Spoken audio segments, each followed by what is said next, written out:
Judulnya tentang rahasia mahir menggunakan Autodesk Inventor. Jadi ini buku tutorial. Cuma sebelum buku ini saya buat buku tentang materi seputar teknik industri. Jadi cara untuk mempublikasi di penerbit, yang pertama kita menghubungi penerbit. Cuma ini agak mudah juga di penerbit yang saya ini. Jadi ada penerbit yang susah, ada penerbit yang gampang.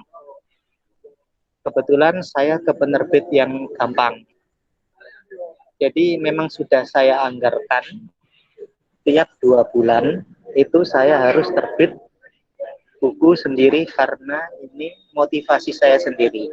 Jadi bayarnya 250 satu kali terbit buku. Itu sudah dapat ISBN, dapat dapat layout, terus dapat desain cover. Nah, jadi fasilitasnya ini dengan bayar 250, kita hanya menyerahkan naskah tulisan kita dengan genre apapun. Kalau di sini lebih mudah untuk nerimanya. Jadi untuk penolakan hampir 30% ditolak, yang 70%-nya diterima. Gitu. Jadi mungkin pengeditan pada tulisan saja nanti dikonfirmasi. Bahasa-bahasa asing dalam bidang kita biasanya dikonfirmasi. Terus rumus juga biasanya dikonfirmasi. Cuma ini kan punya saya yang terakhir ini kebetulan nggak ada revisi karena hanya buku tutorial. Nah, buku saya yang tutorial ini kemarin sekitar 184 halaman.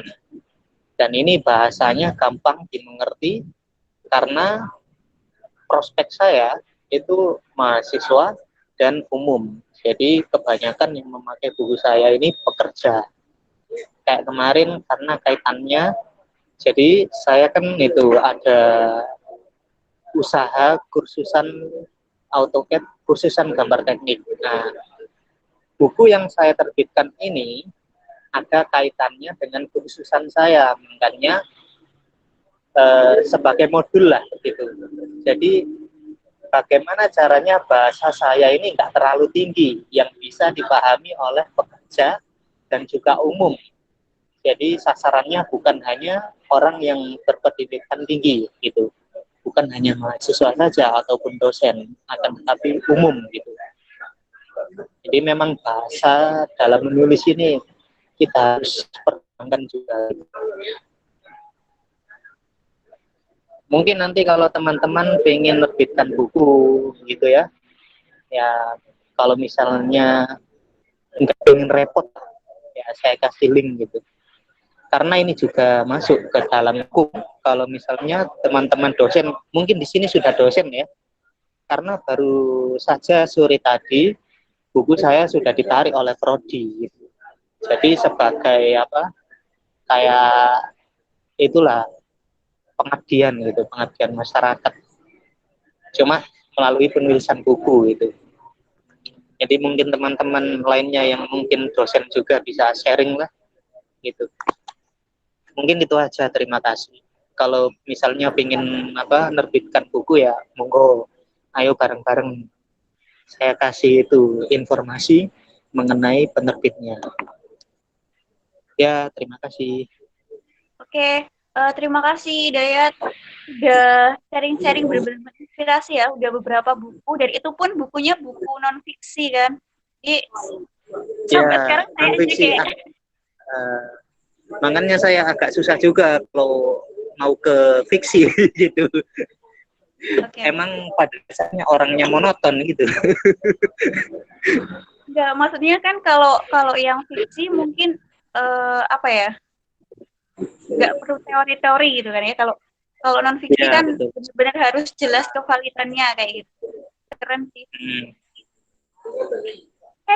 Cuma mungkin kebanyakan ya, kebanyakan para penulis yang laris manis itu dari itu buku non fiksi.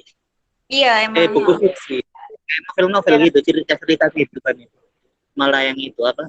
Sering bestseller gitu. Tapi kan punya pasar tersendiri gitu Mas. Maksudnya kalau teknik apa punya adanya teknik buku teknik ya, berarti pasarnya kan anak-anak teknik kayak gitu atau Iya, mahasiswa betul. ya kan? Gitu. Mungkin Oke. hanya sekedar buku ajar lah dan juga buku Hmm, bacaan anak teknik itu aja. Ya iya, ha. sejauh buku saya masih ruang lingkup di anak teknik dan orang yang bekerja di bidang teknik itu masih itu. Oke, oke, oke. Inspirasi banget. Eh mungkin untuk yang kayak tadi penerbitan nanti tuh ini ya jadi apa ya? Eh masukan banget buat kita. Nanti mungkin kita akan lebih bahas pas kalau nulis ini kita akan lagi bahas khusus tentang penerbitan mungkin ya. Untuk Ya, selanjutnya, ya, terima kasih ya Mas Dayat. Kita lanjutin ke ya. yang lain ya. Karena jamnya udah jam Oke. 9. Oh ya, ini saya sampaikan lagi baru buat yang baru hadir. Mungkin kita kenalan singkat aja dulu. Nama, aktivitasnya apa, domisilinya di mana, dan mungkin sedikit tentang outline yang ditulis kayak gitu. Nanti setelah semua udah kenalan, kita lanjut sedikit diskusi. Jadi biar nggak terlalu malam. Kasihan juga buat Umul yang ada di Ambon udah jam 10 lebih ya. Mungkin yang kedua bisa Umul dulu mungkin gimana? Umul siap? Gak ada suaranya ya Umul? Boleh, Mbak. Oh ya, silakan. Halo. Halo, halo, ya.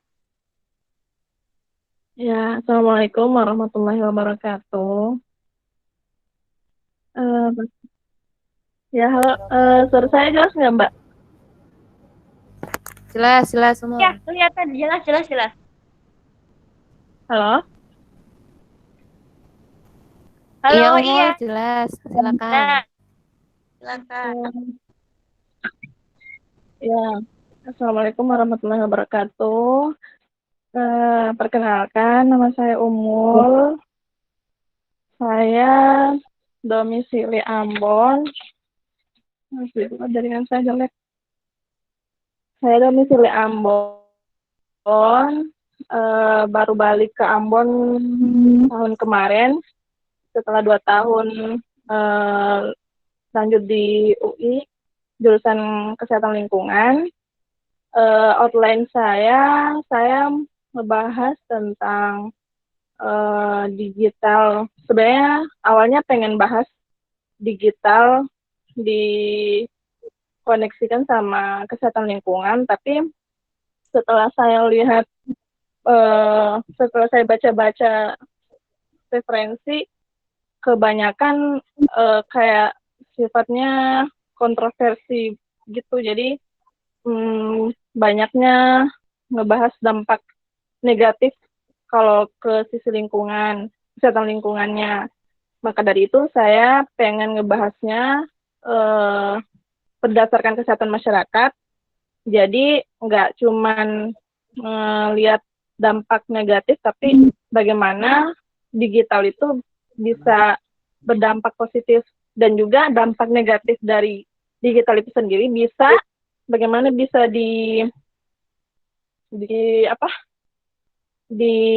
dirubah menjadi suatu tantangan untuk jadi suatu hal yang bisa berdampak positif nantinya ke bidang kesehatan lingkungan kayak gitu.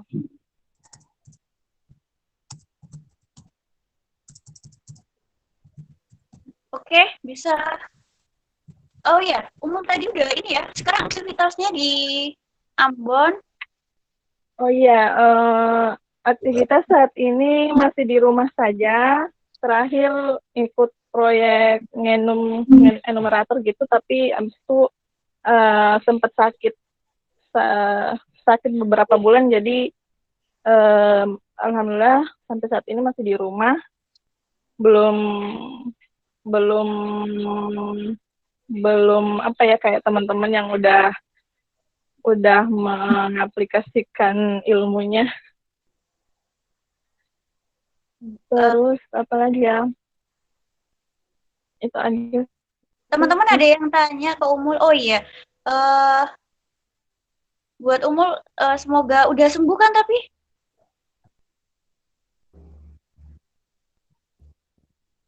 Halo? Kok nggak ada suaranya? Yang lain Mbak ada Umul yang mau sakit tanya apa? nggak? Iya, Mbak Umul sakit apa memangnya Mbak Ilmi? Halo kurang Mbak tahu. Umul? Ini belum nggak ada suaranya Umul. Dan Mbak, Iya, gimana gimana Umul?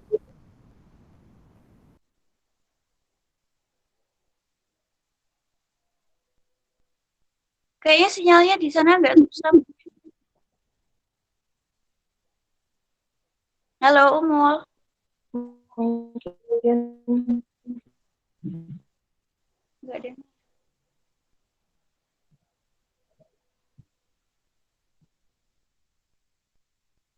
Sinyalnya tadi beliau tuh sempat ngomong kan kalau sinyalnya nggak bagus. Iya, benar-benar. Semoga ini deh, semoga setelah pandemi ini kita bisa dapat tempat apa ya berkontribusi yang terbaik lah. Amin. Amin. Amin. Nggak ada respon ya dari Umul ya? Halo. Belum, lanjut Oke, ya dulu. mungkin sambil sambil nunggu Umul, lanjut ke yang lain ya. Siapa Ya, dulu, ya. Mas Adli, Mbak Yun, Mbak Lia, Fatur? Saya dulu, Mau siapa dulu? Mbak Yun, saya Mas dulu ya. Adli? Ya, Oh iya, monggo, monggo. Assalamualaikum, malam semuanya. Waalaikumsalam. Salam. Yuk, Assalamualaikum perkenalkan, warahmatullahi wabarakatuh. saya Adli. Saat ini stay di Palembang, asal ya, Aceh. ya Mbak.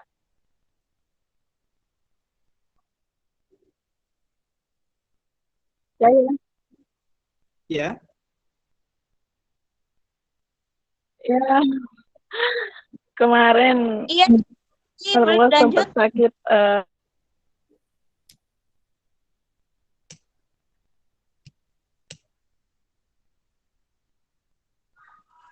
Iya, halo Umul.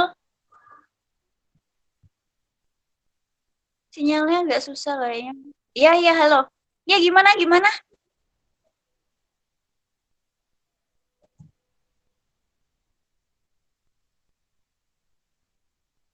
Halo? Sinyalnya susah ya? ya, saya maju lagi ya, masuk lagi. Iya, iya, iya. Ya, Mas Adli, Ah, silakan. Saat ini aktivitasnya sebagai tenaga pengajar di Universitas Sumatera Selatan, program studi ilmu komunikasi. Kemudian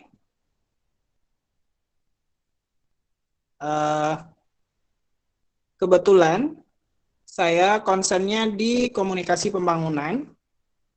Jadi di kesempatan ini saya mengambil topik tentang bagaimana pembangunan pemuda di era digital, concernnya pada entrepreneurship. Bisa didengar suara saya ya? Iya, dengar, Mas. Dengar. Oke. Kemudian saya di sini hanya melihat bagaimana pemuda itu menggunakan sosial media sebagai kesempatan kerja mereka dan bagaimana dampak ekonomi kepada Indonesia, mulai dari angka pengangguran, kemiskinan, dan persentase yang terjadi saat ini. Melihat kalau sekarang kan bicara entrepreneur itu umumnya pasti kita itu berada di 3,1 untuk mencapai 4% ya. 4% dari 11% yang diharapkan jumlah pengusaha di Indonesia. Jadi kita itu dengan populasi penduduk lebih besar dari Malaysia dan Singapura, namun jumlah pengusahanya kita berada di bawah dua negara tersebut. Jadi saya itu melihat media itu sebagai salah satu perantara tumbuhnya entrepreneur muda, meskipun jumlahnya masih kecil. Mungkin di situ Mbak Il yang tentang outline tulisan saya. Iya. Mas Adli, ini apa? Kira-kira masalah yang diangkat apa, Mas? Kalau tadi maksudnya idenya kan yang diangkat kan tentang apa? Entrepreneur, apa peran media untuk entrepreneur gitu kan. Tapi kemudian masalah yang diangkat apa kira-kira, Mas? Jadi Yang dikritisi maksudnya. kenapa pemuda ini memilih media sosial? Kemudian dampaknya apa? Kemudian tantangan yang dihadapi apa? Dan yang terakhir itu, saya melihat ini kan ada target pertumbuhan yang angka 11 yang diharapkan oleh ini, tapi kita baru 4. Di 2016 itu baru 3, di 2019 itu baru 4. Ini yang menjadi pertanyaannya apa, kayak gitu.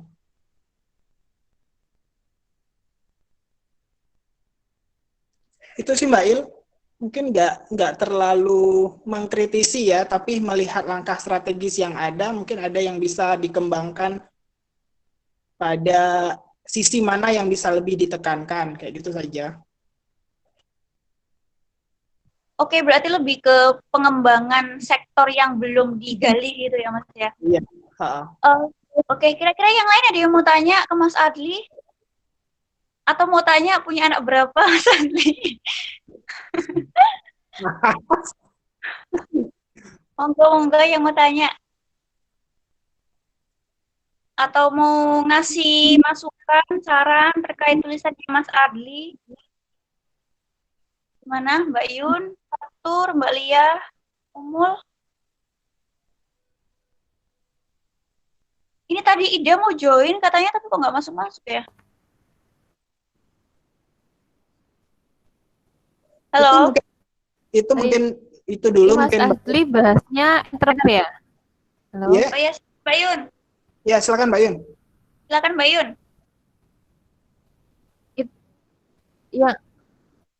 Yang itu terkait entrepreneur gitu kan berarti? Iya.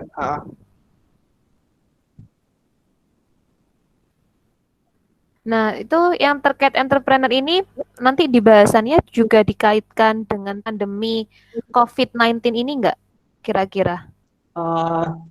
Sejauh ini belum. Tapi bakal jadi bersinggungan di Tapi iya sih memang sih kalau tantangan barangkali ya.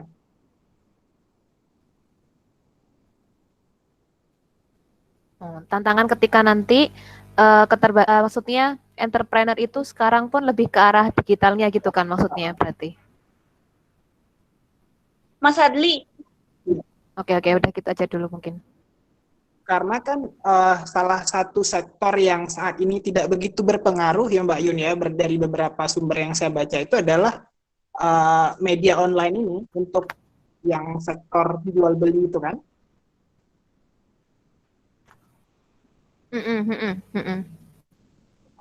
Jadi makanya kemarin itu setelah membaca beberapa sumber itu, ini menarik kayaknya, ini menjadi tantangan dan ini juga peluang kan bagi pemuda yang memang menguasai sektor ini, khususnya media sosial itu kan. Iya. Ya apalagi kalau yang karena pandemi ini kan kalau nggak salah ada perubahan nanti yang maju kan sektornya pasti selain kesehatan ada pangan sama IT ini kan pasti akan jadi yang salah satu sektor yang akan berkembang pesat setelah pandemi ini juga. Iya, yang dianggap kayaknya aman. Mungkin dari awal itu bisa dikaitkan. Iya. Aman untuk saat ini dan mungkin seterusnya ke depannya. Ya mungkin itu dari saya, monggo saya balikin lagi ke moderator. Masukannya. Oke, terima kasih Mbak Yun masukannya. Baik, aku mau tanya Mbak Ilmi. Oh iya, silakan. Mas Adli, Rahmat Abarsuha. Mas, aku mau tanya, bukan tanya sih sebenarnya, mungkin ngasih beberapa pertimbangan mungkin bisa dijadiin salah satu bahan tulisan. Kalau terkait misalnya pemuda dengan IT, media sosial yang ditulis Mas Adli itu nanti ditulis pakai case study gitu nggak? Ada contoh-contoh realnya itu, ada beberapa pemuda yang sudah berhasil dan kemudian atau itu sebatas opini gitu loh. Aku mau tanya itu, Mas. Oh iya, sebenarnya kalau di bentuk tulisan yang saya rancangkan di awal itu saya memberi beberapa contoh yang memang mereka tuh sudah langgeng dengan posisi ini sebagai entrepreneur muda yang mengandalkan digital ini sebagai lapak kerja mereka. Kemudian di bawahnya untuk selanjutnya baru saya menceritakan alasan mereka memilih, kemudian dampak yang terjadi, kemudian bagaimana kiprah mereka menyumbang pertumbuhan ekonomi, dan yang terakhir itu langkah strategis dan tantangannya apa. Jadi apa sektor apa yang kemudian bisa terus dikembangkan dan langkah strategisnya apa. Oke, baik, udah paham Mas Radi. Soalnya aku beberapa waktu ya udah beberapa tahun lalu sih baca beberapa ada penelitian yang bagus sekali terkait yang Mas Adli mau tulis itu juga. Jadi ada sebuah desa di apa itu Borobudur itu apa namanya itu Magelang bener ya? Borobudur ini Magelang ya. Iya, nah, Magelang itu ada satu desa namanya Desa Lugu. Jadi di desa itu tuh unik karena dulu itu mereka itu rata-rata di sana itu pekerjaannya sebagai supir truk. Iya. Nah, kemudian ada satu pemuda yang dia itu menggeluti dunia logo perusahaan, logo pokoknya logo yang dipasarkan gitu loh. Nah, kemudian ternyata di sana itu ini anak-anak muda di sana itu diajarin sama dia, kemudian anak-anak muda yang dulunya itu jadi supir truk bertransformasi semua jadi pembuat logo itu. Jadi kreator ya? Iya. Tapi mereka bukan di media sosial. Jadi kayak langsung kayak kan ada tuh beberapa platform digital yang nyediain kayak mereka membutuhkan jasa logo dan sebagainya, itu banyak banget di internet dan mereka memanfaatkan itu. Dan ternyata mereka itu luar biasa keren, sampai terakhir yang aku tahu itu sampai disponsori sama PLN juga kayak gitu. Jadi mungkin bisa dijadiin salah satu contoh-contoh sukses dari pergerakan muda di era digitalisasi itu. Kalau nggak salah ada deh internet, cuma aku lupa di mana sebenarnya dulu. Itu udah cukup lama, punyanya anak UGM kalau nggak salah itu. Itu aja Mas Adli sharing dari saya. Ya, semoga nanti rangkaiannya seksi ya. Maksudnya seksi bisa dibaca dan komposisinya lengkap gitu. Takutnya nanti. Iya ya, jadi bagus gitu. Nggak sabar nunggu tulisan Bapak dosen yang terkece. Gaya kali Bapak dosen ini. Ya udah Mas Adli. Mungkin yang lain ada pertanyaan sama Mas Adli. Ya. Kalau tidak ya sudah Makil, lanjut aja dulu. Waktu udah jam berapa ini?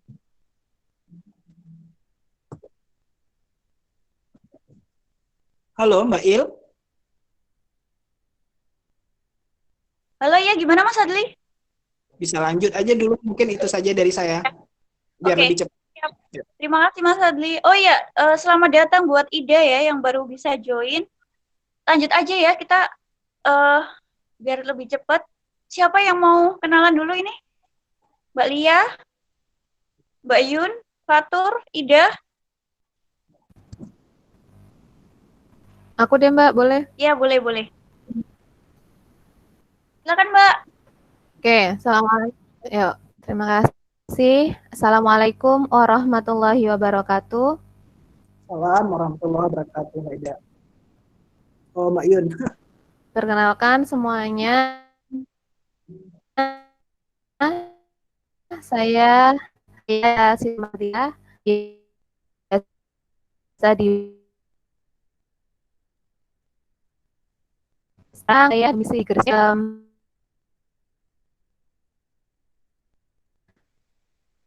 kampusnya Universitas Internasional Semen Indonesia, lebih baru daripada Muhammadiyah Gresik itu.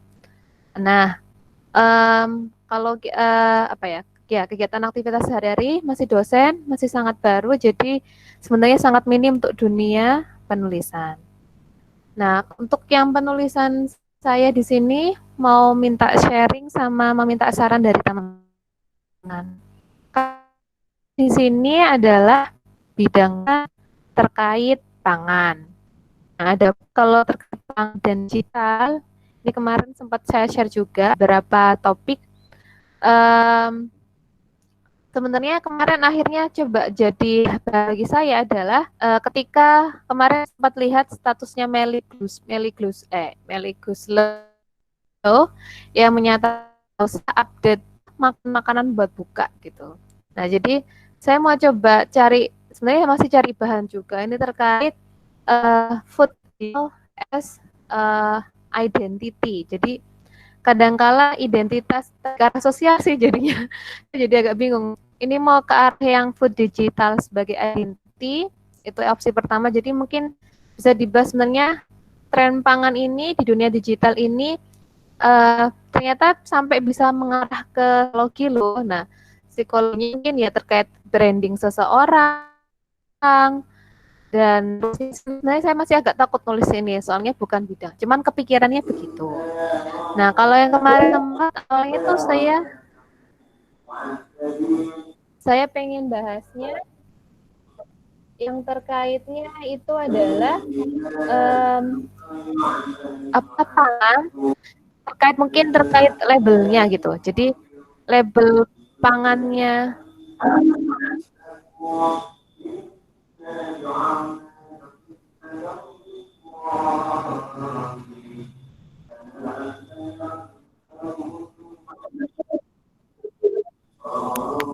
Halo Mbak Igun. Suara aku masih terdengar nggak atau saya?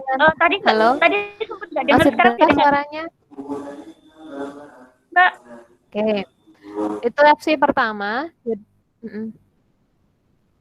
Opsi pertama terkait pangan dan juga pangan digital dengan identitas si kita pempostingnya.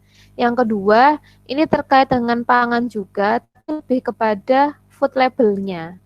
Jadi food label dia sebagai pangan halal, kemudian juga terkait bahannya, ingredientnya. Ini yang kalau ini yang menurut saya sih yang saya lebih paham. Jadi seberapa peduli sih, apalagi di era digital ini, ngecek kehalalan tinggal di scanning, kemudian ngecek ingredient makanan, ngecek apa itu juga tinggal gampang-gampang pakai berbagai aplikasi. Nah, kira-kira concernnya masyarakat terkait tadi misalnya kualitas pangan dengan bantuan era digital ini seperti apa?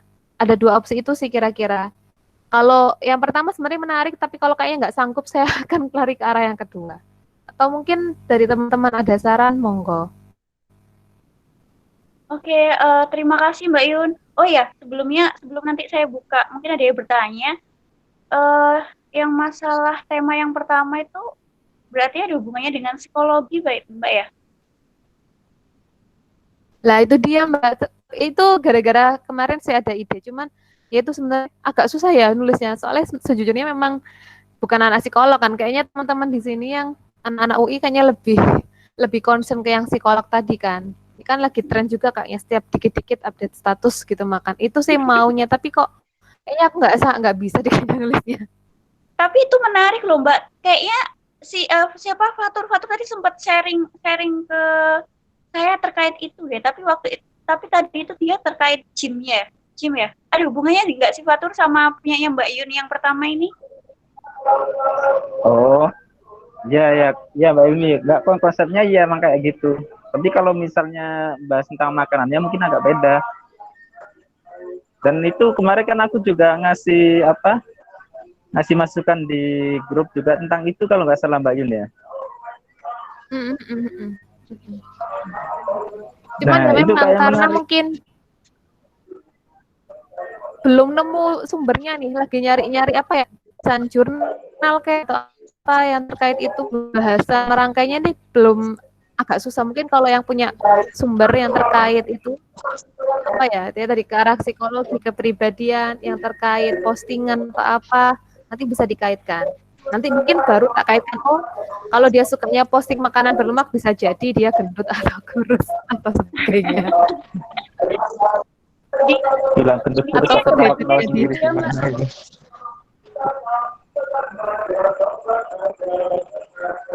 Iya, gimana?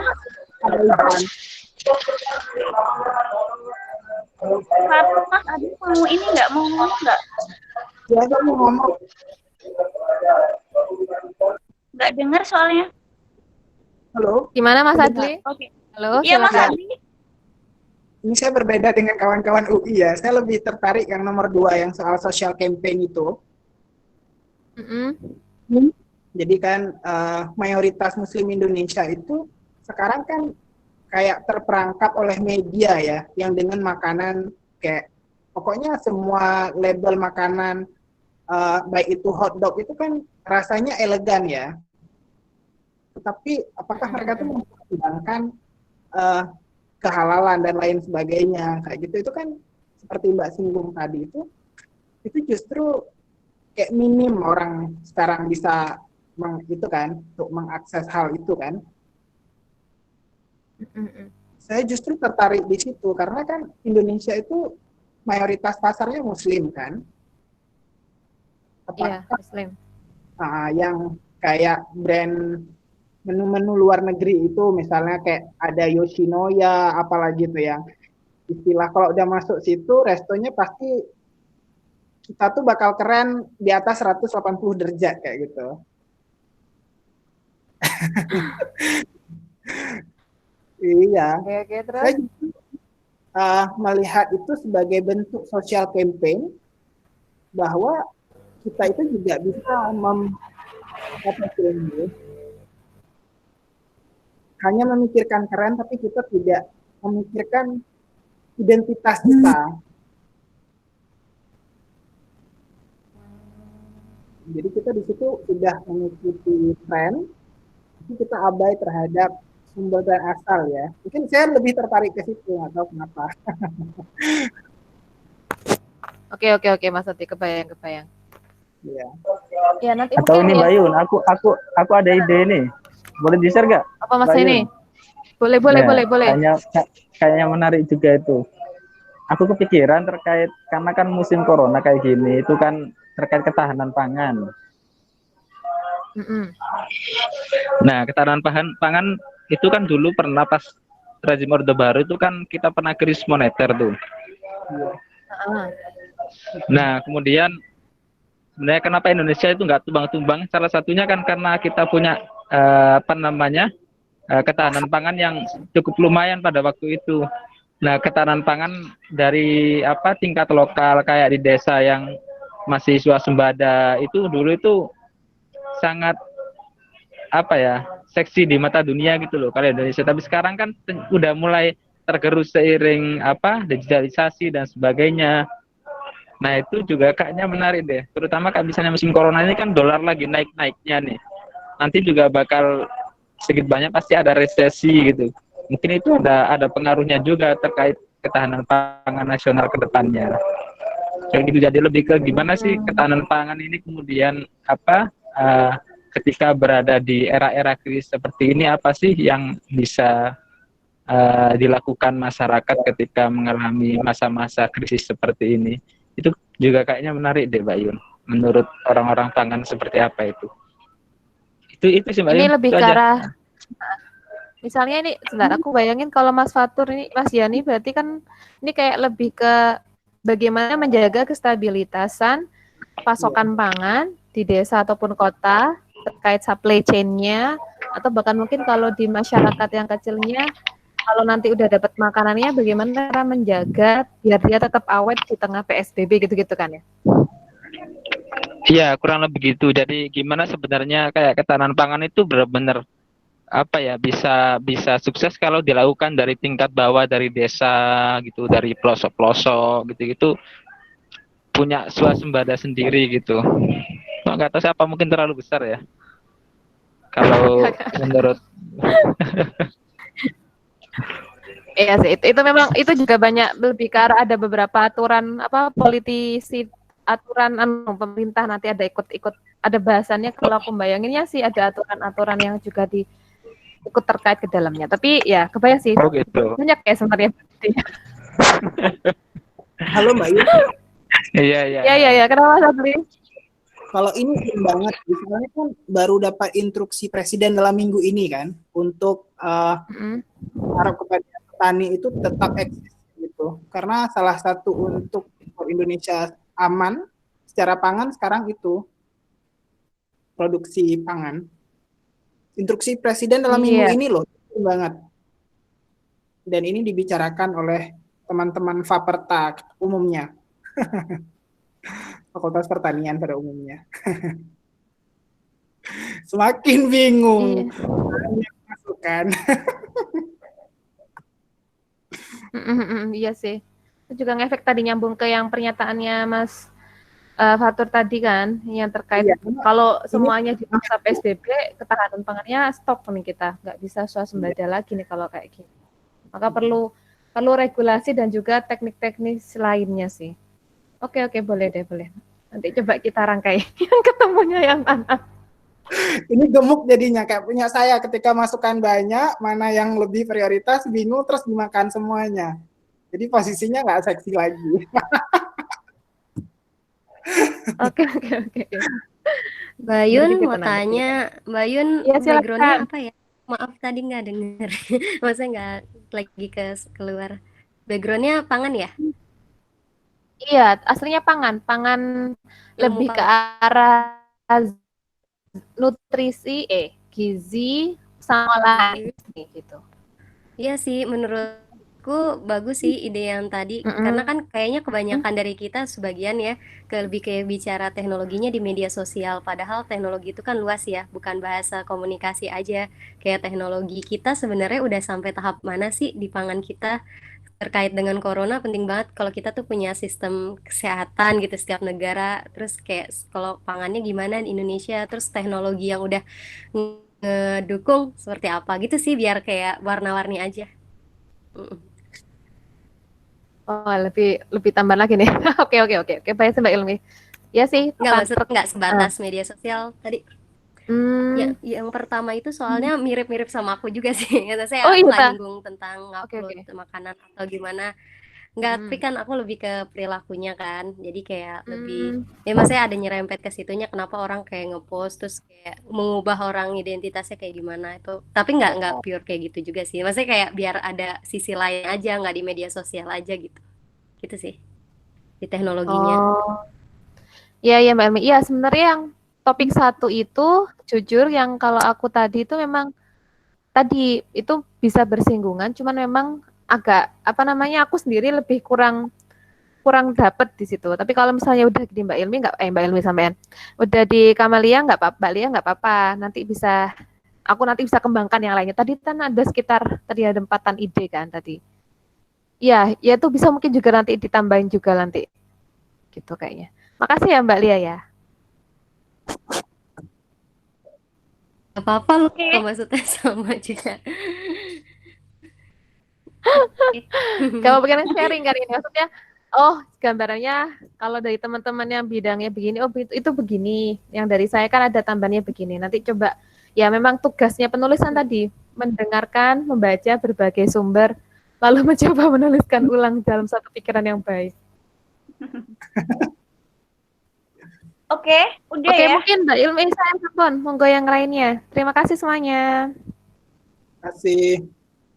Ya, buat selamat beristihoro ya Mbak. Ide yang masuk itu. Mbak, tapi saranku. Iya, gimana Mbak Ilmi? Saranku cari yang paling fokus aja. Kira-kira Mbak Yun fokusnya yang paling fokus di mana, mendalaminya di mana gitu, Mbak. Soalnya kan ini tulisan non fiksi kan, jadi maksudnya dasarnya kan juga harus kuat gitu. Itu saran aja. Iya. Oke Mbak Ilmi. Ya, sip. Terima kasih Mbak Yun. Terima kasih. Sama-sama. Oke, tadi sebenarnya siapa Umul belum ini ya, belum diskusi. Jadi sempat jelasin tapi cuma belum ada tanggapan dari teman-teman. Oke, Umul boleh silakan. Mungkin tadi teman-teman lupa apa yang disampaikan Umul bisa disampaikan sedikit. Habis itu nanti biar ditanggapi sama teman-teman. Oke, monggo Umul.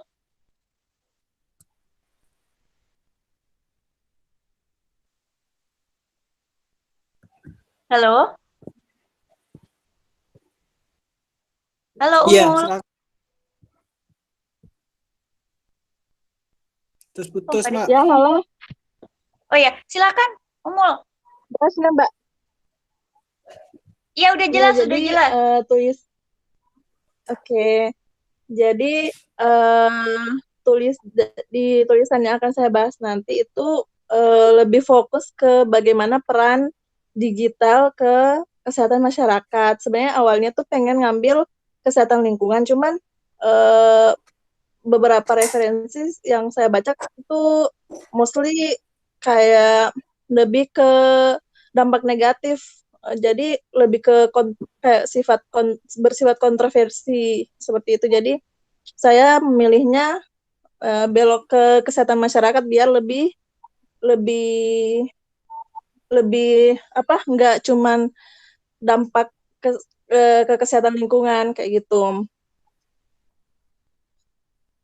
Dan juga selain itu kenapa saya ngambil kesehatan masyarakat biar nanti pas di dampaknya itu sebenarnya bisa dialihkan bagaimana dampak itu bisa menjadi sebuah tantangan untuk tenaga kesehatan masyarakat itu sendiri bisa memanfaatkan dampak negatif itu menjadi suatu hal yang bisa menjadi hal yang positif kayak misalnya kalau kayak misalnya di bidang kesehatan lingkungan itu kan kalau digital itu kan kebanyakan dampak negatif ya karena e-waste-nya seperti itu. Jadi itu merupakan suatu tantangan untuk tenaga kesehatan masyarakat bagaimana bisa berinovasi mungkin entah kapan suatu hari nanti bisa berinovasi membuat bisa memanfaatkan e-waste itu menjadi suatu hal yang bernilai positif kayak gitu sih. Itu sih masih cuman masih opini-opini saja belum nyari datanya kayak gitu. Seperti itu. Masih banyak kurang data sih, masih banyak butuh data. Mungkin ada masukan dari teman-teman. Oke, teman-teman ada yang ngasih masukan ke Umul. Oh iya, tadi apa e-waste? Apa Umul? Iya, e-waste elektronik sampah elektronik. Oh, oke. Iya, soalnya kemarin itu kan waktu tesis sebenarnya mau ngangkat itu ya tentang sampah elektronik, cuman nggak jadi kayaknya menarik juga buat dibahas ke dampaknya di sini kayak gitu dan menjadi tantangan tersendiri kayak gitu buat tenaga kesehatan menjadikan hal itu sebagai tantangan untuk bagaimana e-waste itu dirubah menjadi suatu hal yang positif. Tapi entahlah, masih nyari-nyari referensi.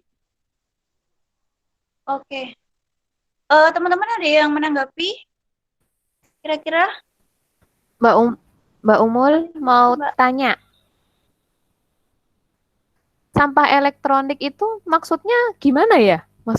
Sampah elektronik ya tadi ya. Electronic waste itu kayak gimana maksudnya? Jadi kan sampah-sampah jadi dari bahan-bahan bekas elektronik itu kan ini sekarang banyak dibuang Pak itu jadi kayak numpuk begitu saja sementara itu kan nggak ini ya dia tuh nggak sampah yang tidak bisa didaur ulang seperti itu. Nah itu yang menjadi tantangan bagaimana bisa dibermanfaatkan.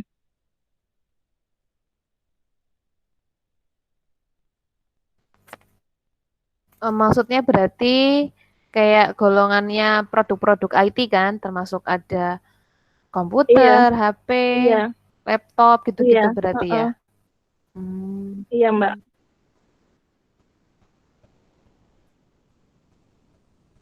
Iya ya sih, aku pernah dengar kan memang Indonesia itu adalah ya kita negara berkembang itu kan memang tempat gudangnya limbah limbah elektronik Iya, kan. benar. Makanya memang sih harus ada upaya biar gimana kita yang sebagai pokoknya kita nerima kan di sana sudah rusak di Iya. kita masih lumayan lah second oke gitu. Harus diperbaiki seperti apanya gitu.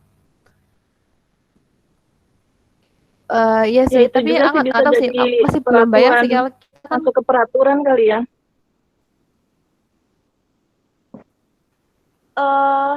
Terus kadang-kadang ada limbah B3-nya juga kayaknya harus diperhatikan kalau produk-produk elektronik itu kan. Iya.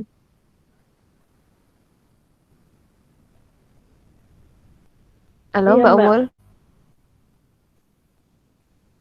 Ya, jadi kayak setahu aku kayak kayak masuk komputer atau laptop tuh kan ada kayak apa mineralnya. Iya, iya Mineral benar. litium lah macam-macamnya itu. Nah, ketika itu mau memang kita coba selain kita upayakan proses pengolahan sampahnya sehingga terkait masyarakat tadi bagus ya berarti memang coba dibuat terintegrasi tidak hanya di TPA-nya mungkin yang punya unit sendiri pengolahan sampah tapi dari masyarakatnya juga harus sudah dibiasakan pemilahan sampah tipe elektronik sama sampah-sampah yang mengandung ya kayak tadi logam-logam tadi Iya, tapi kan biasanya komputer iya, nggak cuma sampahnya karbon hidrogen itu atau iya, cuman itu masih ini sih karena masih kayak second opinion gitu, soalnya masih nyari-nyari referensi juga yang untuk sampai ke limbah B3-nya itu. Dan kemungkinan saya kayaknya nggak bakal bahas lebih mendalam sampai ke limbah B3, hanya covernya, maksudnya kayak mengupas sedikit saja seperti itu. nanti arahnya berarti memang fokusnya ke yang kesehatan masyarakatnya kan berarti seperti Iya, tadi benar. yang Mbak Iya, Mul bilang yang kayak backgroundnya tadi kan berarti. iya, iya Mbak. Gak apa-apa sih Mbak, maksudnya ide itu ya maksudnya masih bisa kita pakai karena memang itu concern yang sering terjadi sih. Dan memang kalau saya sih kebetulan kemarin tuh ngajar terkait pengolahan limbah, jadi kayaknya kebayang sedikit. Oh iya sih memang kita tuh negeri penghasil sampah yang lumayan banyak gitu. Iya. Itu mungkin Mbak sedikit sharingan dari saya. Iya, makasih banyak Mbak. Oke, saya boleh bertanya ya. Makasih Mbak Yun. Iya Mbak. Ini apa yang tadi masalah limbah elektronik ya, sampah elektronik ya. Tapi maksudnya ada nggak kaitannya dengan tema kita yang digitalisasi itu? Kira-kira ada nggak? Itu saya lebih ke dampak sih Mbak tapi saya nggak lebih mendalam untuk membahas limbah B3-nya karena itu kan udah ini ya, udah beda rananya kayak gitu. Jadi itu cuman kayak dampaknya saja saya mau ngebahas. Saya lebih ke fokusnya tuh ke ini apa? peran digital itu terhadap kesehatan masyarakat kayak gitu. Oh berarti lebih ke penggunaan produk-produk digital terhadap kesehatan masyarakat. Penggunaan digital. Iya benar. Gitu. Iya benar. Benar banget. Berarti efek negatifnya. Oke, yang lain? Iya. Ada yang mau ngasih masukan, saran? Oke, belum ada kayaknya ya. Oke, terima kasih ya Umul. Semoga dapat referensi yang cukup untuk tulisannya. Nanti feel free buat sharing-sharing di grup juga, biar rame grupnya. Oh iya, kalau ada yang punya data, kayak misalnya berapa jumlah data mengenai persentase pengguna Nah, internet di bidang kesehatan, misalnya berapa masyarakat tuh yang eh, ngakses kayak Halodoc atau yang lain itu, kalau ada yang punya data kayak gitu boleh banget di-share, soalnya itu yang aku butuh banget, yang data kayak gitu sih. Soalnya kebanyakan datanya tuh nggak untuk Indonesia tuh kayak masih susah banget didapat data terkait dengan kesehatan masyarakat kayak gitu. Oke. Ya, buat teman-teman mungkin nanti yang nemu tentang data terkait jumlah penggunaan aplikasi digital yang terkait kesehatan boleh di-share ya. Oke, siap. Makasih ya Umul.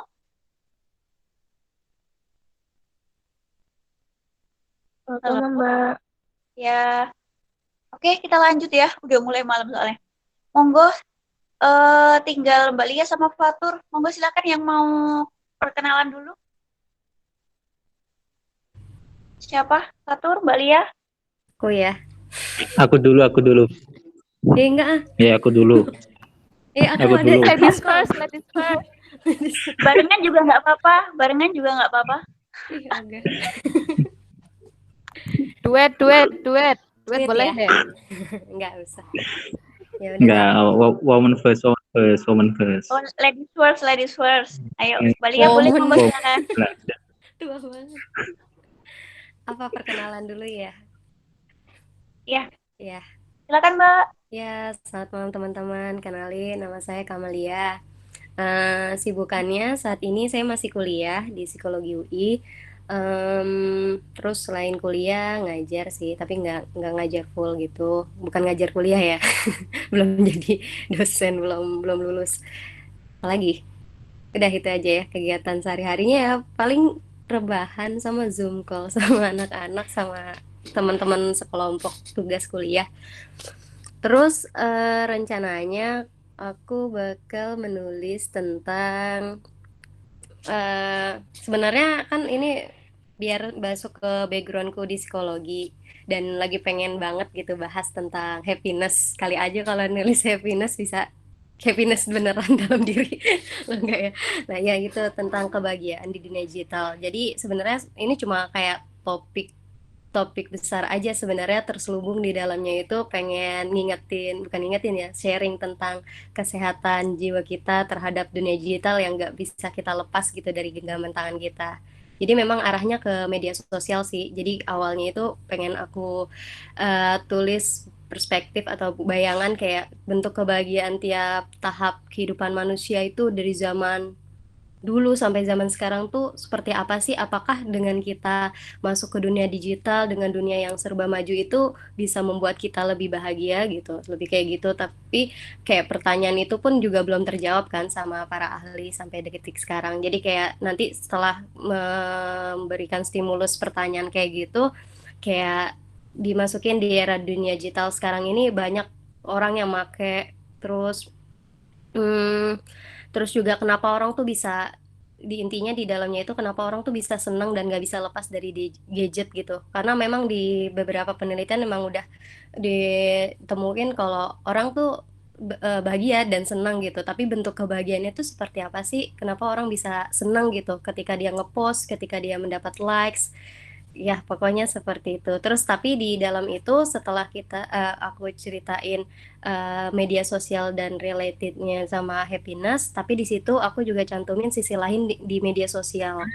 Kayak di medsos itu kan kayak ruang pembanding sosialnya akan lebih nggak sehat gitu dibandingkan kita dulu belum ada medsos gitu. Ya, sama negatif lainnya gitu, kecenderungan manusia pada akhirnya sama media sosial kayak gimana gitu. Selain sisi negatifnya pada akhirnya kenapa orang bisa ngelakuin kayak gitu.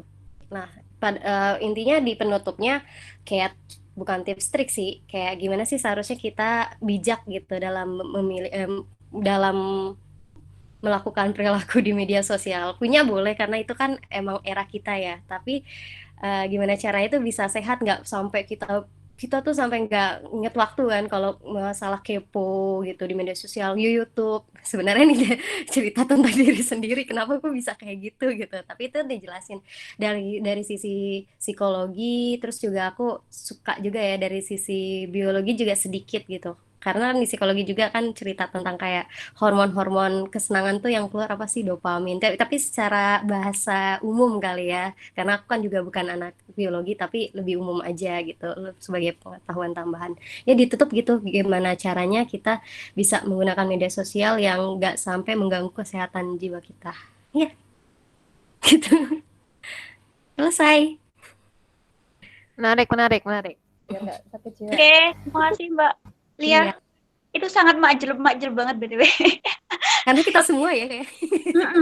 Oke, ada yang mau menanggapi? Teman-teman? Menarik banget ini sebenarnya. Siapa? Mas Adli, Umul, Mbak Yun? Atau... Halo, Mak.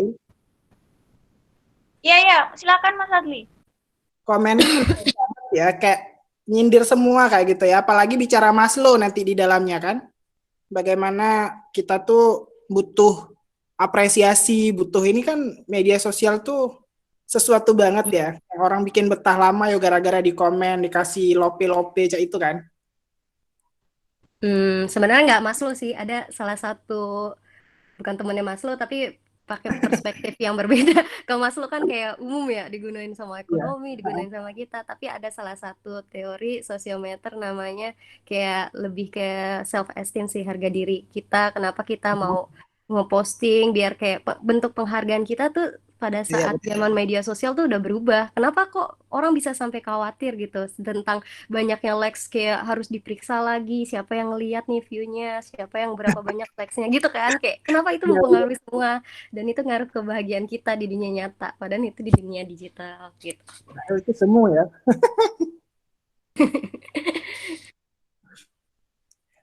Menarik sih, itu nyenggol semua orang.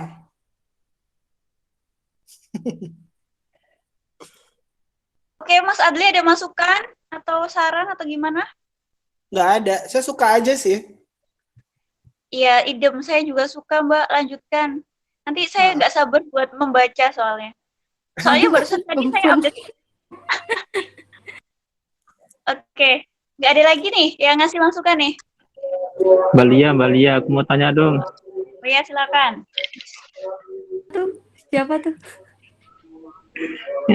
Ini aku mau curhat sebenarnya. Aku kan dari salah satu yang canduan media sosial juga. Gimana itu caranya agar biar nggak dekat-dekat media sosial? Ini Mbaknya nih kan kayaknya agak anti banget sama media sosial nih. Bisa diceritain dong? Putusin Mas, putusin biar nggak dekat. BTW Fatur manjel banget, nyindir banget itu. Iya. Kita banget nih ya. Oke, silakan, Mbak. Sebenarnya saya bukan bisa seseorang yang memberikan apa ya, kayak dokter yang ini obat bisa langsung sembuh, enggak sih, kayak sebenarnya itu kan pilihan orang. Jadi kayak di sini saya nulisnya tuh kayak memberikan beberapa perspektif tentang media sosial dan perilaku manusia sampai bisa mempengaruhi manusia. Masalah itu nanti berubah atau enggak itu kan kembali lagi ke keputusan manusia itu kan. Nah, yang penting kita udah kasih tahu nih sisi-sisi negatifnya. Kalau ternyata kesenangan itu salah satunya kalau dari perspektif biologi ada namanya hormon dopamin loh. Kenapa orang tuh lebih suka hal-hal yang singkat kayak baca status, lebih suka daripada baca buku yang tebal karena secara instan kita langsung dapat gitu. Kalau di Instagram kan enak ya cepet-cepet gitu, apalagi Insta Story segala macam. Giliran baca yang buku tebal perlu proses yang lama, itu males gitu orang karena ada pengaruh dari dalam diri orang itu gitu sih. Kalau masalah kecanduan atau apa ya itu kembali lagi ke orangnya. Yang penting di situ dikasih tahu sih tips-tipsnya, tapi tips-tips yang sederhana aja, bukan yang expert banget gitu. Udah Tur, putusin aja biar nggak dekat. Apa Mas Adli ini ya? Faktor ya lanjut. Gimana yang lain? Yang lain? Kalau menurut saya bagus, bagus banget Mbak. Itu juga Buat bisa Mbak Omo berdampak lahiran kalau lagi. eh, itu juga bisa berdampak kalau misalnya dari jiwa terus masuk ke kesehatan, itu juga bisa mengganggu mengganggu kesehatan fisik yang bisa menimbulkan penyakit. Yap, Bagus betul. banget Mbak. Anxiety, cemas. Nanti Yes. kalau cemas larinya ke perut. Iya benar. Asam Aku lambung sebenarnya naik. mau bilang langsung masuk. Sebenarnya aku mau bilang langsung masuk ke penyakit Mbak. Langsung to the point. Mantep, mantep. Iya, gitu. Nah itu kan betul tadi masukan ke Mbak ini juga itu, ke Mbak Yunita. Kan dari cemas ke perut jadinya krisis makanan tuh, pengen makan terus. Bagus tuh kalau bisa ngalir gitu ya, kayak topiknya kayak ngalir gitu, saling Iya. bersambung antara satu Iya, Nanti benar. lanjutannya setelah Kamali, nanti Mbak Lia, Iya, nanti benar. lanjutannya aku deh makanan.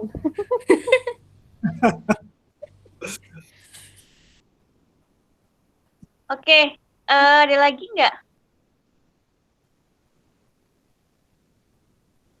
Ini kayaknya ada baru lagi Mbak Ika datang.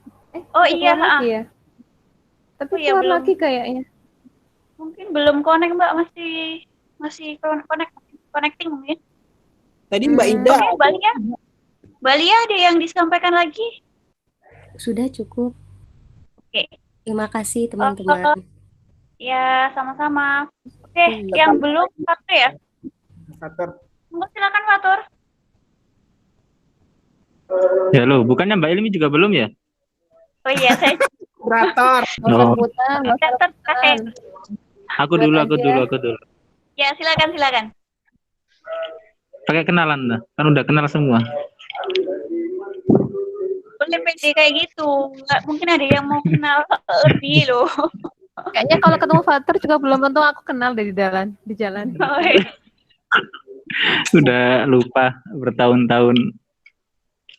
Ya, terima kasih teman-teman. Ya, saya silakan bisa dipanggil Yani, bisa dipanggil Fatur. Tapi karena di media sosial sering dipanggil Mbak, jadi lebih baik panggil Fatur aja. Nah, apa ya? Aku ya dari UI, udah lulus tahun kemarin. Kemudian sempat kerja, tapi sekarang udah resign. Sekarang lagi berbakti kepada orang tua. Iya, itu intinya. Gak jelas. Sekarang ini giliran aku, tolong semuanya diam ya. Ya Pak, sabar. Ya, jadi sekarang banyak di rumah. Ya, aktivitasnya ya kadang menulis. Nah, makanya saya pengen cari teman untuk menulis biar ada aktivitas gitu. Jadi gini, kalau ya sebenarnya teman-teman, kalau aku sendiri kalau menulis sih aku emang agak suka menulis terkait terutama bukan yang fiksi ya, terkait ilmiah gitu. Saya juga sedang menulis beberapa jurnal, alhamdulillah. Tapi ya nasional, beda kelasnya sama teman-teman yang udah internasional. Nah, kemudian saya mengangkat tema terkait hoax. Ini sebenarnya tema yang langsung sekelebat ada ketika teman-teman mencantumkan tema terkait digitalisasi. Karena menurutku penting, karena hoax ini akan menjadi satu fenomena yang selalu beriringan ketika ada teknologi, ya pasti ada hoax. Kayak di dunia ini kalau ada kehidupan pasti ada penyakit, nah kayak gitu. Jadi selagi ada teknologi, ada media sosial, pasti hoax itu sebagai salah satu, kalau nggak penyakit ya bencananya, seperti itu. Jadi kenapa aku mengangkat isu ini ke permukaan dari perspektif kebidangan saya, yakni sosiologi. Nah, aku ambil angle-nya itu angle-nya itu tentang sebenarnya gimana sih perkembangan hoax sekarang ini, dan kemudian apa sih yang bisa kita lakukan untuk setidaknya itu bisa memframing atau menghindari berita-berita hoax. Aku coba loncat ke critical thinking lah. Intinya seberapa penting sih critical thinking itu dimiliki oleh masyarakat pada era saat ini untuk menghindari dan juga memilah berita-berita terkait hoax. Nah, itu kemarin kan saya juga udah share ke teman-teman tuh tulisan pendek saya, itu bisa teman-teman kasih masukan, karena itu mungkin saya terlalu banyak browsing jadi isinya ada kayak data semua gitu, nggak ada opini, padahal bukunya mau ditulis buku opini. Jadi aku belum move lagi, belum gerak lagi untuk menulis opini tentang data-data dari kemarin.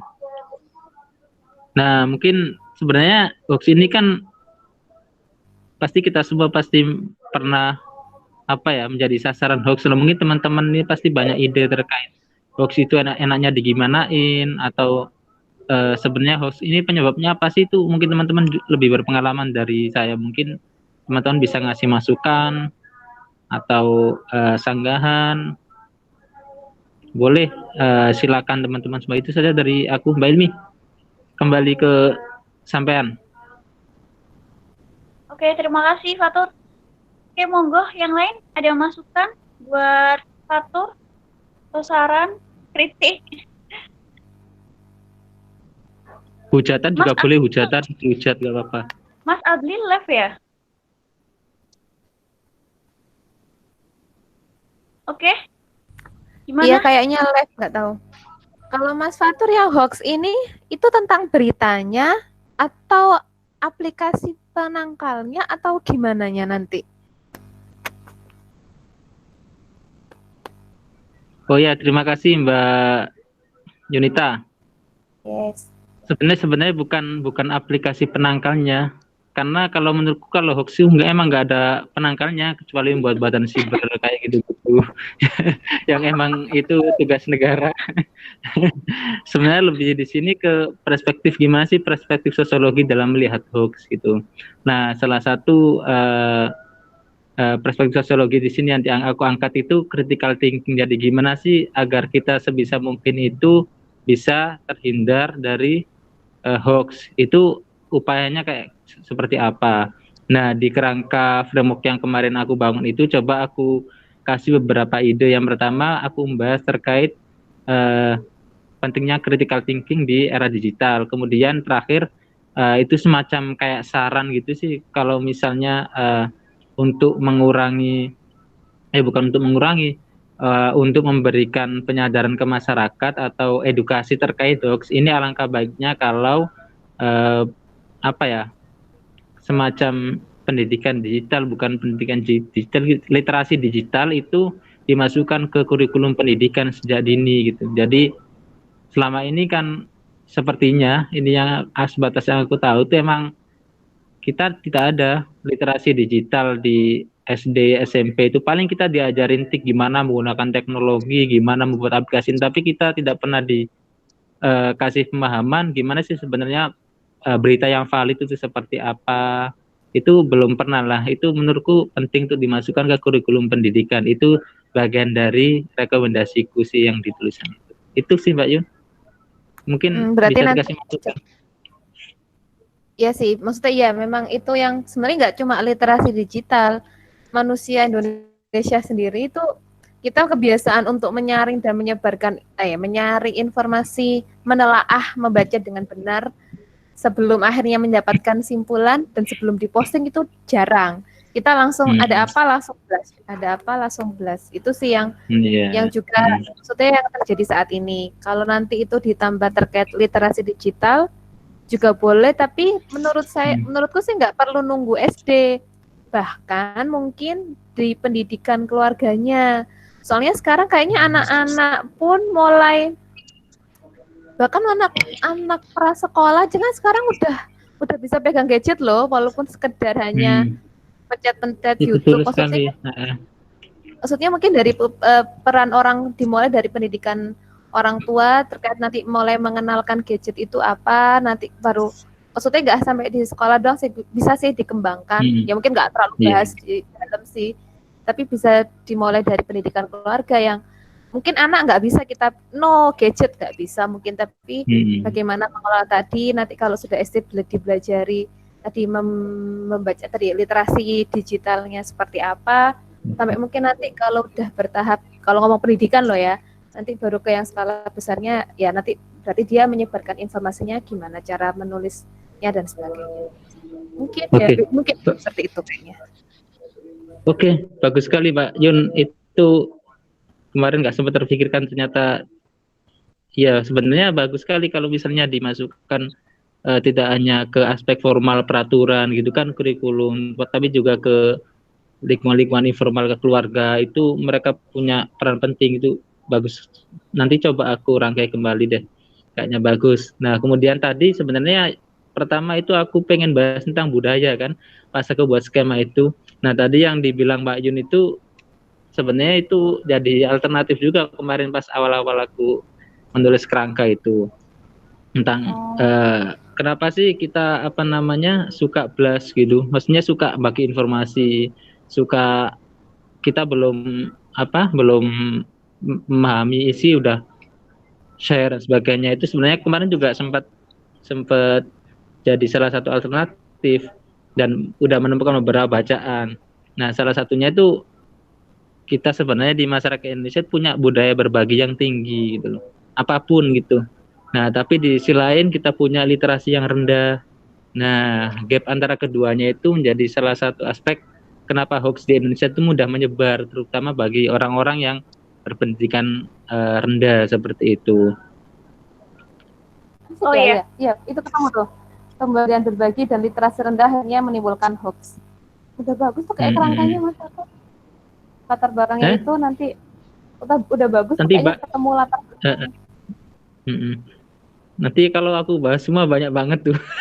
Jadi aku ini aja budayanya aku singkirin, jadi aku ganti ke critical thinking itu. Tapi kalau misalnya aku membahas budaya terlalu ini banyak banget ininya, referensi maksudku udah banyak yang nulis gitu, jadi kadang aku mungkin cari agak kebaruan dikit gitu, termasuk yang banyak kok terkait analisis hoax itu, termasuk yang tulis Kominfo itu yang kita itu seringkali punya budaya yang istilahnya ya, kita bangga kalau bisa menyebarkan informasi pertama kali, itu kita punya kebanggaan yang sangat-sangat tinggi. Itu jadi salah satu budaya Indonesia itu, kalau nggak salah dikatakan si peneliti di Kominfo itu. Cuma aku nggak ngangkat itu lagi karena udah diangkat.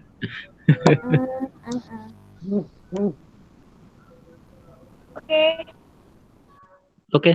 Yang lain ada kan nggak? Boleh, saya kasih saran. Oh nggak boleh kalau Lia nggak boleh itu. Tapi sebelum saya kasih saran itu harus perspektif sosiologi ya. Boleh nggak kasih kesempatan terhadap ilmu lain?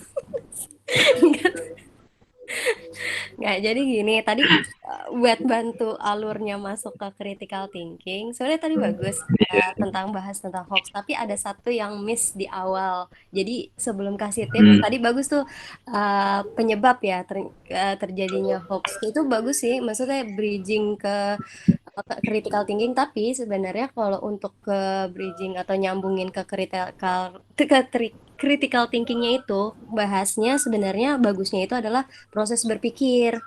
Nah itu bisa masukin kayak kognisi sosial sih, kayak proses berpikir kenapa hoax itu bisa terjadi. Nah itu ada prosesnya heuristik kan, heuristik sama analitik.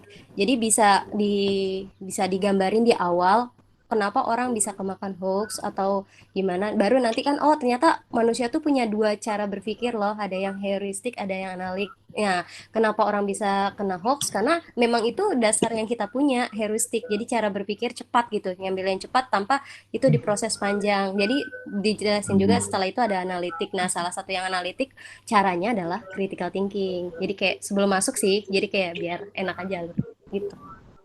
Oh gitu, bagus sekali masukannya. Kamu kenapa nggak nulis hoax juga? Nggak, kan biar warna-warni.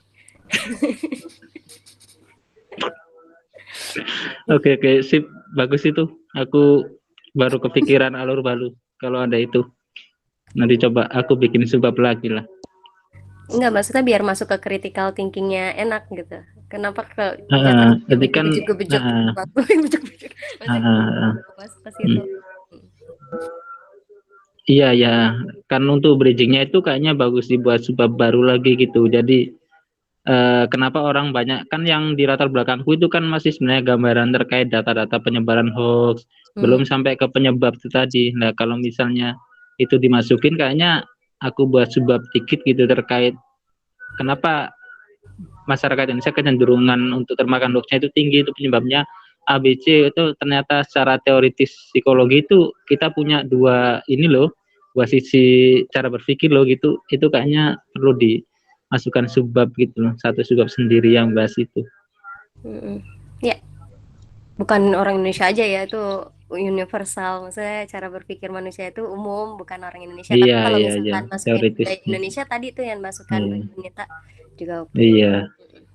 Siap-siap nanti dibantu teorinya. Semangat. Tawa. Oke. Udah, sip. Makasih. Oke. BTW tadi saya setuju sama Mbak Lia, soalnya kalau ngomongin hoax itu nggak hanya background pendidikan, tingginya pendidikan juga nggak menjamin loh kalau dia nggak bisa nyebarin hoax. Jadi bisa ditambahin analisis yang dari Mbak Lia tadi. Iya betul sekali. Itu kenapa kemarin aku jadi berbelok ke critical thinking tuh, karena ternyata setelah aku nemuin asumsi tadi itu literasi rendah, ternyata juga tingkat untuk hoax yang fenomenal itu banyak menyasar ke orang-orang yang berpendidikan tinggi gitu. Jadi asumsiku mulai tergoyah gitu loh karena itu. Jadi aku lebih ke critical thinkingnya itu. Iya, karena bias, bisa masukin bias juga sedikit. Terjadi bias. Kalau orang semakin pintar, dia akan merasa dirinya tuh dia yang paling benar gitu. Jadi ada bias di situ, bias berpikir. Baca-baca. Oke. Masukannya yang sangat bagus. Oke ya. Ada yang mau ditambahkan lagi? Dari Fatul. Kalau ada yang tambahkan nanti langsung WA aja, langsung SMS saja. Kita berdebat panjang ya. Oke. Siap. Udah semua ya? Siapa yang lain? Mas. Pesertanya hilang semua. Sampun. Tinggal 5 orang pejuang ini. Singgelilah. Ya taiki singgelilah. Aku ngobrol sama Mas Yoga lagi nih. Jangan-jangan teman-teman yang nulis ini yang biasa bertahan sampai malam biasanya orang-orang yang mungkin belum berkeluarga banyak kali ya, jadi belum boboin anaknya dan sebagainya. Aku ketawa doang dikit ya Mas Yoga. Aduh, merasa terpanggil. Panggilan hoax dan juga tadi kan Mbak Lia, hormon apa tadi ya? Dopamin. Dopamin. Ya, BTW ini aku cowok semua loh. Cowok sendiri ini. Iya, enggak. Oh, ini Mas Adli masuk. Oh, ini Adli masuk laki-laki langsung masuk ya. Iya. Dia. Oke. Oke. Mungkin Mbak Ilmi. Wah, Mas Adli itu kayaknya ada pertanyaan khusus aku itu. Tadi nyiapin pertanyaan makanya keluar. Enggak. Udah mention saya gitu kan? Atau lagi gosipin saya? Enggak. Panjang umur ya? Oke ya. Nyiapin pertanyaannya lama banget, Mas. Cepet. Enggak sih, tadi tuh di grup sebelah tuh ada panggil saya juga kan. Berarti ada yang biasalah. Generasi medsos. Generasi medsos. Oke, habis ini kita diskusi ya. Oh ya, saya dikit aja sih. Oh, Mbak Ilmi belum. Kalau saya pakai perkenalan lagi. Assalamualaikum warahmatullahi wabarakatuh. Waalaikumsalam warahmatullahi wabarakatuh. Oh iya, mungkin sudah kenal semua ya. Saya Ilmi.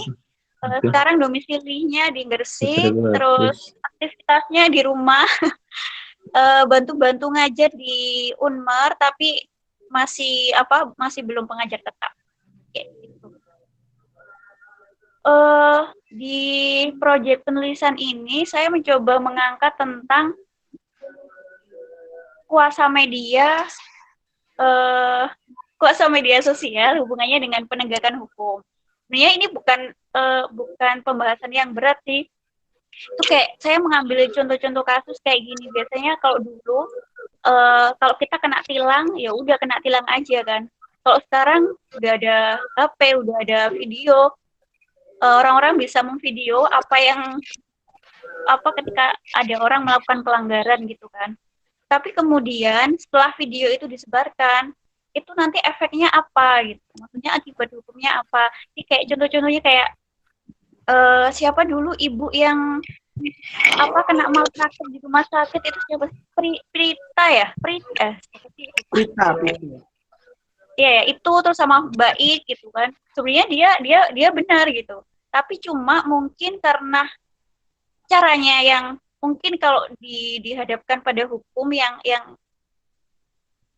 secara prosedur itu kurang benar, akhirnya dia yang dilaporkan balik kan pada waktu itu.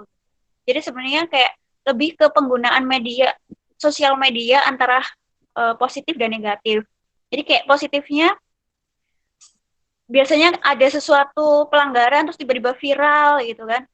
Itu juga bisa menyebabkan mempengaruhi keputusan politiknya pemerintah. Jadi kayak Pak Jokowi kayak gitu, atau juga bisa mempengaruhi putusan yang ada di pengadilan gitu. Jadi kayak ada positif dan negatifnya gitu kan. Nah, itu nanti yang akan saya bahas di tulisan itu sih gitu. Tapi mungkin masih kurang banyak data, banyak contoh kasus juga kayak gitu. Mungkin teman-teman nanti boleh kalau ada data yang kira-kira ada data yang terkait dengan tulisan ini, dan kalau ada masukan, saran, sangat dengan senang hati gitu. Itu sih dari saya. Terima kasih.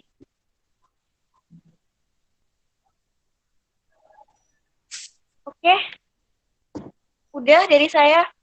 Mungkin ada masukan, kritik, saran.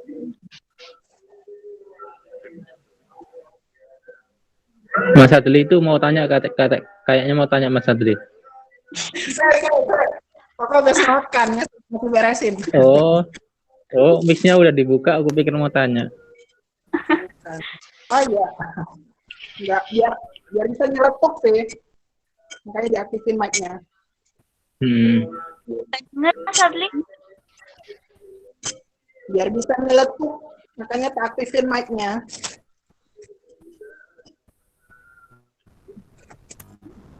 Ya itu, Mbak Elmi, aku mau tanya. Iya, monggo silakan. Ya, aku ini menarik ininya, Mas. Topiknya kan sebenarnya gimana Kak media sosial itu bisa mempengaruhi keputusan pihak yang berwenang gitu ya? Iya.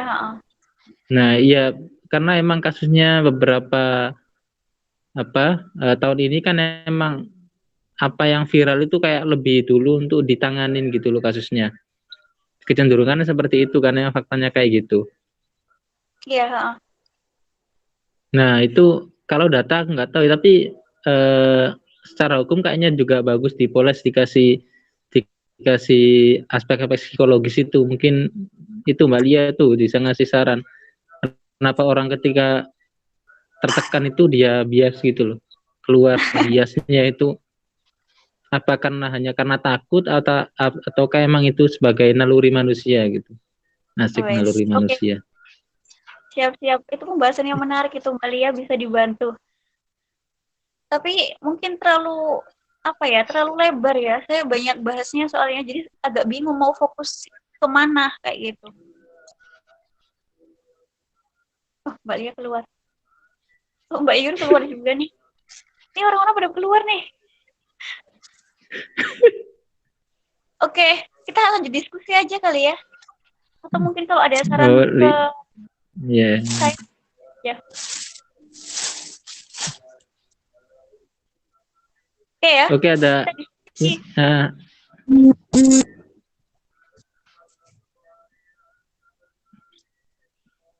Gimana Mbak Elmi? Gimana? mau lanjut Itu diskusi nggak? masih mau ada pertanyaan lagi nggak teman-teman? Iya, kalau ada pertanyaan atau nanti WA aja deh. Oh, Mbak Yun katanya maaf sinyalku off.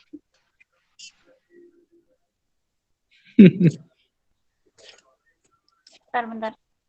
BTW tadi ya, pas kita ngobrol, apalagi pas ada kayak yang diskusi habis presentasi terus diskusi, itu bagus loh kalau dibuat podcast. Podcast. Iya. Aku nggak tahu dunia podcast. Nggak, tinggal suara kita tadi itu di record, itu tuh udah jadi podcast. Di uploadnya di mana? Ya di podcast, di apa sih, ada platformnya gitu kan. Bagus soalnya apa ya, pembahasan kalian tuh kayak berbobot gitu loh dan nyambung. Karena Mbak, aku ngasih ketawa ke TV aja. Iya, loh, justru podcast itu lebih nyantai. Ini kok pada live ya? Ini padahal yang penting kita diskusi ini. Udah bertiga. 10 soalnya. Orang-orang udah pada BTW, ini. kita diskusi bentar dong. Nggak apa-apa, seadanya orang deh. Siap. Teman-teman udah keluar tuh, tinggal kita bertiga, Be. Sudah aku WA di grup nih. Bantu WA dong, kita diskusi bentar aja, 15 menit lah ya.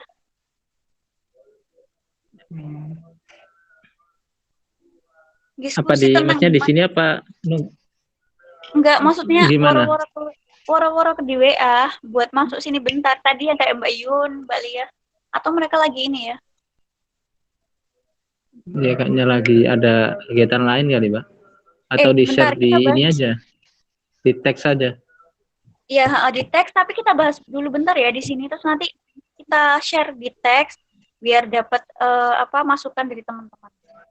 Setuju nggak kira-kira gitu loh? Gimana? Boleh. Oke, Mas Adli. Bentar ya, minta waktunya bentar ya. Oke. Jadi gini sih, ini kan sebenarnya masalah kayak nulis itu kan sebenarnya mutan ya. Ini masalah aku sendiri juga kayak gitu. Ini juga sama teman-teman. Teman-teman itu aku WA, kayak Mas Adli, yang beberapa itu meskipun dia belum nulis, tapi kan dia maksudnya masih respon gitu loh. Oh iya Mbak, saya masih bingung ini itu gitu. Tapi ada juga yang teman-teman yang kayaknya juga mungkin masih belum menemukan semangat itu gitu, atau menemukan mood yang ini kan. Mungkin kita butuh wadah ya, bukan wadah, mekanisme, instrumen kayak gitu. Intinya kayak gitulah. Lah, aku tuh kayak punya ide, kalau semisal gini gimana? Ini sama sih kayak yang kemarin-kemarin, jadi nanti beberapa hari kita kasih, katakanlah, mungkin kalau 3 hari mungkin bagi anak-anak agak terlalu cepat ya. Mungkin, tapi 3 hari, 4 hari lah. Langsung kita kasih deadline, katakanlah tanggal berapa sih? Tanggal 5. Tanggal 5 kita pengumpulan, dan tanggal 5 itu, tadi benar kata Fatur sih, kita adakan meet up lagi, dan isinya meet up itu presentasi apa yang dia tulis. Progres ya? Kita kan ada 16 orang. Ada 16 orang, nggak mungkin semuanya gitu. Jadi kita kan nanti ada pengumpulan tulisan tuh 3-4 kali kan pengumpulannya itu. Nah itu dibagi aja. Tapi dibaginya itu random. Jadi kita nggak tahu hari ini disuruh presentasi atau enggak kayak gitu. Ini kayak maksa banget sih ya. Tapi kalau nggak gitu, mungkin kalau kita nggak dipaksa, ini aku sendiri ya, buat aku sendiri juga ya. Kalau nggak dipaksa kayak gitu tuh, mungkin moodnya nulis itu susah gitu loh buat keluar kayak gitu. Gimana? Halo? Ya, halo Mas, silakan. Kalau saya selingi. Misalnya hari ini tuh saya buat agendanya 3 item yang saya kerjakan kayak gitu kan. Apalagi maaf kali ini kami tuh lagi ada penyusunan kurikulum. Pembahasan kurikulum, bukan penyusunan. Kemudian ada borang akreditasi yang saya bilang kemarin tuh.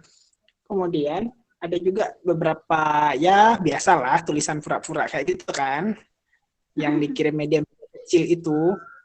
Nah, jadi tak selingin yang mana kira-kira mendesak itu yang duluan naik kayak gitu. Tapi ini masih ini kayak gitu. Kemarin sih sempat shock juga. Ini udah berakhir loh April kayak gitu. Apa kabar? Kayak gitu. Makanya nyaut-nyaut aja dulu meskipun sudah dikerja walau programnya belum maksimal, belum gitu. Gitu sih Mbak Il. Iya. Iya benar sih Mas, maksudnya karena kesibukan teman-teman juga kan. Itu juga kita belum kayak gitu. Gimana? Yang lain satu nih. Halo. Ya, halo Mas. Ya. Sebenarnya kita tuh berubah sampai kapan sih ada pengumpulan? Iya, gimana Mas? Sampai kapan batas pengumpulannya? Deadline-nya kapan sih? Yang 400 kata pertama sudah habis, sudah deadline udah lama, tapi maksudnya kan kita juga nggak bisa maksa anak-anak kan, tapi paling enggak kita ada kesepakatan bersama yang ya udah kita sepakati gitu. Apa nih namanya? Batas sih berapa kata sih Mas? 1.200 ya? Iya. Oke. Kalau opini itu 1.000 sampai 1.500 itu normal lah. Varian sih, ada yang mulai dari 800, Mbak. Ada yang mulai dari 800 emang. Tapi maksudnya kayaknya kalau batas bawah emang 800. Iya, betul. Jadi gimana? Ada ide nggak? Kalau bener digituin aja. Kalau aku gitu, jadi langsung kita plot aja jadwal. Jadi nanti kita share ke anak-anak, terus kita susulin jadwal ke anak-anak, mereka presentasi hari apa, tanggal berapa, kayak gitu. Jadi mereka pasti terpacu meskipun katakanlah mereka belum ada ide nulis, tapi mereka tetap semangatnya untuk tergabung di grup ini itu ada gitu. Karena mereka masih ada tanggung jawab untuk presentasi gitu. Tapi harus dijadwal ya. Maksudnya dijadwal berarti 400 kata pertama siapa aja, 400 kata kedua siapa aja gitu. Atau kita random aja. Jadi maksudnya mau nggak mau semua harus siap gitu. Iya, kayak gitu. Random aja. Gimana? Ya, karena ini sih. Karena kan sebenarnya kan sekarang kan udah deadline kan yang 400 kata pertama, tapi kan ternyata anak-anak kan banyak yang nggak memenuhi target. Aku juga ini belum upload. Artinya kan skemanya yang pertama kan artinya nggak berjalan. Nah, terus kita coba baru buat skema yang kedua ini. Jadi kalau misalnya siapa yang presentasi, kan 1 minggu kan ada 2 kali presentasi itu misalnya. Nah, yang pas minggu pertama itu kan jatahnya untuk 400 kata pertama. Terus katakanlah yang bagian yang minggu kedua itu kan berarti udah paling enggak dia kan udah bentuk subbab, katakanlah dia udah nulis separuh lah dari yang dia tulis gitu kan. Nah, nanti dia juga harus presentasinya juga sudah lebih advance gitu loh daripada yang minggu sebelumnya, kayak gitu aja. Oh gitu ya. Berarti dijadwal aja ya? Dijadwal aja. Pasti mereka nulis kok kalau misalnya benar-benar di strict gitu. Oke, gimana Mas Satri? Dijadwal gitu? Bisa aja sih. Aku nanti paling kalau memang belum clear aku bilang izin dulu minggu ini ya. BTW ini apa? Terlalu maksa nggak sih atau gimana? Enggak kan ya? Nggak tahu. Karena kita sudah sebenarnya karena saya sudah berpikir di awal kan, Mbak Il ya, sampai sempat berpikir untuk mundur karena banyak pekerjaan. Oh iya. Terus kemudian berarti saya sekarang sudah memilih komit kayak gitu untuk jalan gitu. Otomatis kan segala hal yang terjadi kita harus tetap jalan walau kemudian itu harus mundur lagi. Nggak jelas. Iya. Oke. Nggak apa-apa sih. Atau karena berpikir komit ya udah nggak boleh. Atau mungkin Fatur 3 hari mungkin terlalu pendek. Atau mungkin 4 hari. 4 hari mungkin gitu. 4 hari boleh. Kita 4 patokannya hari tanggal 400 aja. pertama. Gitu Soal aja. gitu ya, sip, Kak, setuju. Nanti kita Iya, chat di grup, kira-kira teman-teman setuju atau enggak gitu ya. iya, itu aja. Siap. Tulis saja Oke. nanti berdasarkan diskusi dari pertemuan Meet up di tadi malam. kemarin. Ini kayak gini, udah gitu aja. Meskipun kita diskusi bertiga kan, yang penting diskusi. Apa istilahnya, kita menegaskan waktu kayak gitu kan, intinya segitu saja. Apa Om sudah gede semua, udah paham lah. Iya. Oke, siap. Oke. Oke ya, udah ya. Oke, Mbak. Siap. Makasih. Udah malam, udah jam 10 nih. Makasih banyak teman-teman semuanya. Yo. Tur. Yo, sehat-sehat. Apa kabar Gresik? Yo. Mas tadi jangan lupa itu. Apa? Besok puasa. Aku tengok ini kan bingung ya, apa lagi kok ngawur.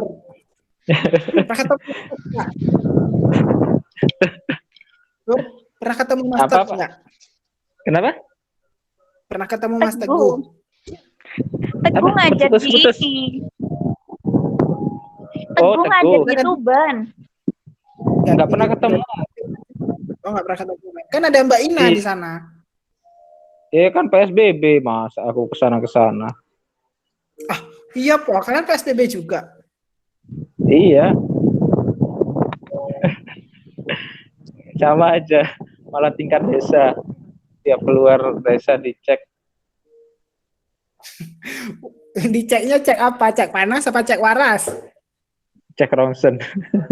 Tapi kalau lagi sebelum buka puasa itu rame Mas Ian ya. Iya, rame banget emang. Enggak ini. Ya wes ya. Terima kasih. Yuk. Terima kasih semuanya. Bye. Assalamualaikum. Salam. Kita live ya? Live-nya gimana nih? Sama, aku juga nggak tahu. Gimana live-nya ini?